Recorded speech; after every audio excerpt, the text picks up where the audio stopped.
In Ethiopia, thousands are fleeing conflict in the Tigray region and are being forced to cross into neighbouring Sudan. Ethiopian Prime Minister Abiy Ahmed said Tuesday that military operations in the northern Tigray region would enter a final phase as global pressure mounted to bring the 2-week-old conflict to a swift end. Fresh airstrikes hit the regional capital of Mekelle on Monday as East African leaders called for an end to the conflict and for dialogue, which Ethiopia has so far resisted. The Prime Minister announced on November 4th that he had ordered military operations in Tigray in a dramatic escalation of a long-running feud with the region's ruling party, the Tigray People's Liberation Front. Hundreds of people are reported to have been killed so far in the conflict, some in a massacre documented last week by Amnesty International. More than 25,000 Ethiopians have fled into Sudan. We only came with the clothes on our backs. I don't know where my husband is. I've been looking for him for 5 days. I don't know where he is.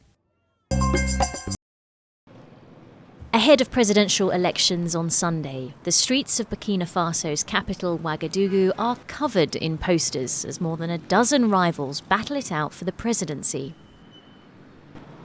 Incumbent 63-year-old Roch-Marc Christian Kabore, who is running for a second term, is the favourite to win, with his supporters confident of an outright victory in the first round.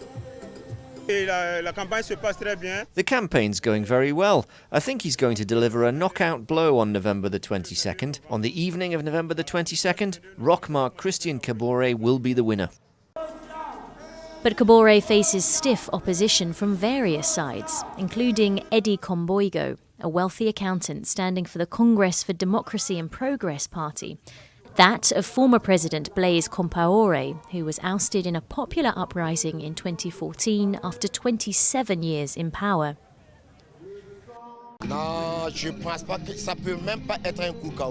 There will be no knockout blow. They keep talking about that, but at the moment there is something happening in this country. A knockout blow will not happen in Burkina Faso. I have faith in my candidate, Eddie Komboigo.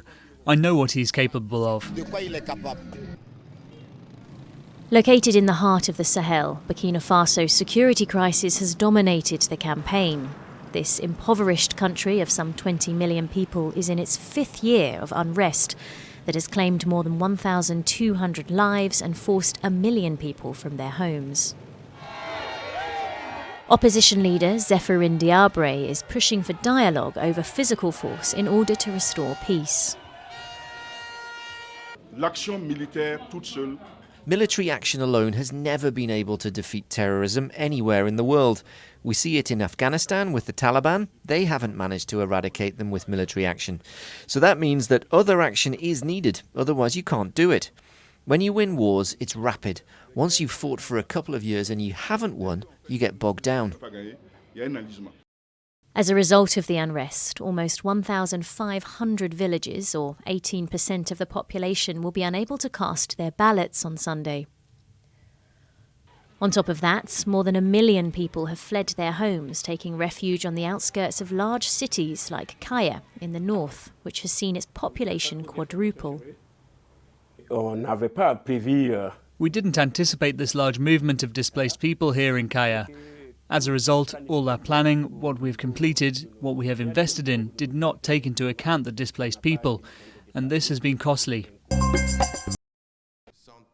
The Democratic Republic of Congo has declared the end of its latest Ebola epidemic, closing the file on an outbreak in the northwestern province of Equateur that claimed 55 lives in 6 months.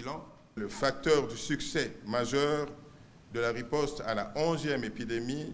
The major success factor in the response to the 11th Ebola epidemic was linked, among other things, to the availability of vaccines and drugs specific to Ebola and the proximity of advanced care sites to the community. Rapprochement des sites de prise en charge avancés vers la communauté. The outbreak in Equateur erupted as Ebola fighters were still battling the epidemic in the east and amid tough measures since eased to combat the coronavirus.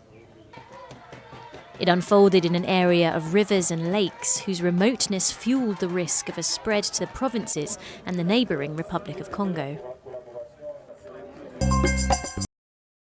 And finally, the mats may be falling apart and the acrobatic nets long gone, but still, the performers train.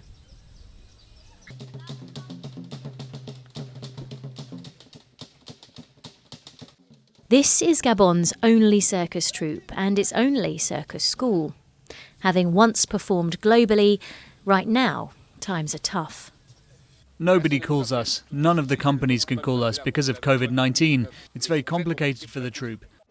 Even before the coronavirus pandemic, since 2005, the group has received fewer contracts. Then, in 2009, the Culture Ministry stopped paying its annual subsidy of around $900. But despite the challenges, the company isn't giving up hope and is determined to continue training, finding its feet once again in this brave new world.